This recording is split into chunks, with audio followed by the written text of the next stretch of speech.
Et vous voulez peut-être nous donner aussi un exercice qu'on pourrait pratiquer aujourd'hui, notamment en lien avec l'environnement ou la nature. Oui. C'est l'exercice de la contemplation de la nature qu'on peut mettre au goût du jour. Et il existe de nombreuses manières de réaliser cet exercice, mais moi je peux vous partager une manière de faire que j'ai mise en pratique, que je mets encore parfois en pratique. Euh, L'idée c'est de prendre une photo par jour d'un élément de la nature rencontré au quotidien, sur son trajet pour aller au travail par exemple. Et petit à petit, ce geste de photographier un élément de la nature euh, qui nous paraît particulièrement beau va nous faire prendre conscience des belles choses qui nous entourent. Et le geste de prendre une photo va rendre l'exercice particulièrement concret. Et l'habitude de regarder les belles choses qui nous entourent va venir rapidement et perdurer dans le temps. Moi, j'avais fait cet exercice la première fois sur 30 jours, par exemple. Ensuite, pendant plusieurs mois, j'avais pris l'habitude, du coup, de faire attention à cette harmonie que l'on trouve dans la nature, à cette beauté de la nature. Et quand vous aviez parlé de l'ordonnancement, ou de l'ordre du monde, du cosmos, maintenant, à nouveau, vous utilisez le terme d'harmonie.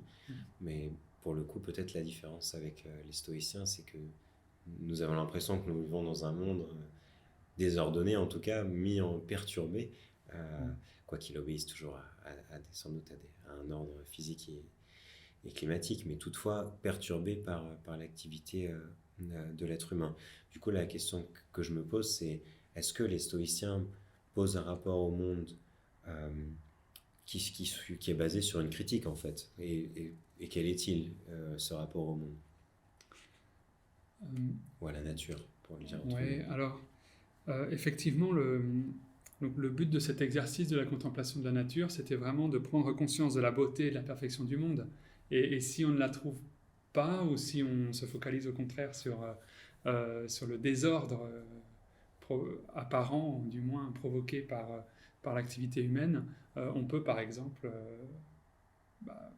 contempler non pas ce qu'il y a à nos pieds, mais peut-être ce qu'il y a dans le ciel, avec l'astronomie.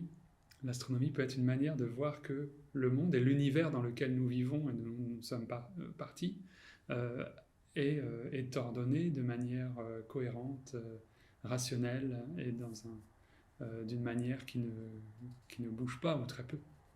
En tout cas, oui, pas sous l'effet de notre action.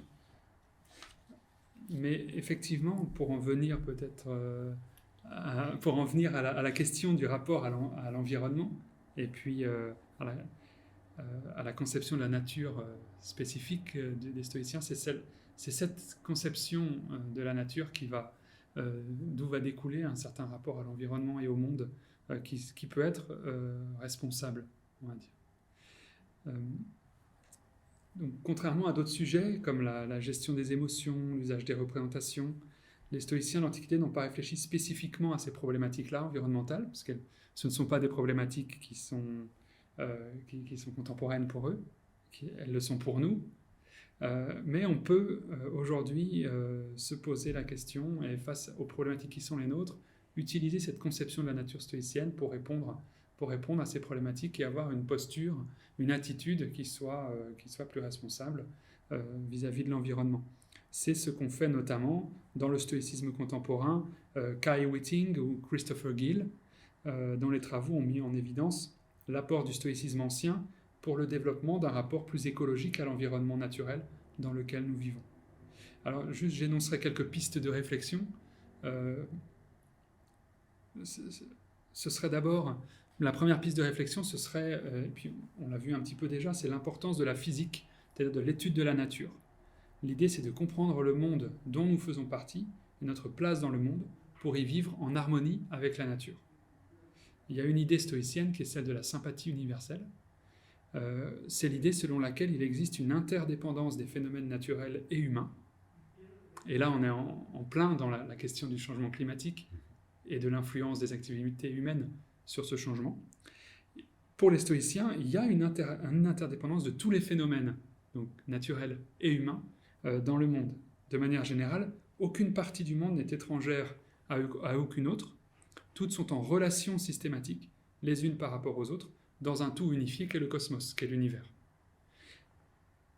Donc ça va permettre, cette idée-là de sympathie universelle, de réfléchir à l'influence des activités humaines sur la nature et de remettre en cause peut-être le paradigme moderne qui consiste avec Descartes à nous rendre comme maîtres et possesseurs de la nature. Donc il y aurait l'homme d'un côté et la nature de l'autre. Non, l'homme fait partie, c'est une partie, c'est même un fragment de la nature universelle. Donc au contraire, il s'agit de vivre en harmonie avec les différents éléments de cet écosystème qu'est le monde dans lequel nous vivons et dont nous ne sommes qu'une partie, qu'un fragment. Est-ce que donc, chez les stoïciens, l'être humain a une place privilégiée ou alors ou non au sein du cosmos? Oui, alors il a une place privilégiée dans le sens où le logos universel, la raison universelle qui gouverne le cosmos, l'univers, elle est présente sous différentes formes chez chacun des êtres, vivants ou non, et la forme la plus développée, la plus proche de ce logos divin, parce que la nature égale Dieu pour les stoïciens, c'est chez l'être humain. Néanmoins, ça n'enlève pas, donc il y a une situation, il y a une place particulière de l'être humain dans la vision du monde stoïcienne. Par contre, ça n'enlève pas la responsabilité du coup de l'être humain par rapport au reste de l'univers dans lequel il doit vivre en harmonie. Donc de la prise de conscience de notre place dans le monde au souci éthique de l'environnement, de l'étude de la nature au respect de l'environnement, il n'y a qu'un pas que l'on peut franchir et que les stoïciens contemporains franchissent, comme Kai Witting ou Christopher Gill. L'autre idée stoïcienne, toujours dans la perspective de partir de l'étude de la nature pour conclure à une éthique stoïcienne, un comportement éthique, c'est la primauté du tout sur la partie.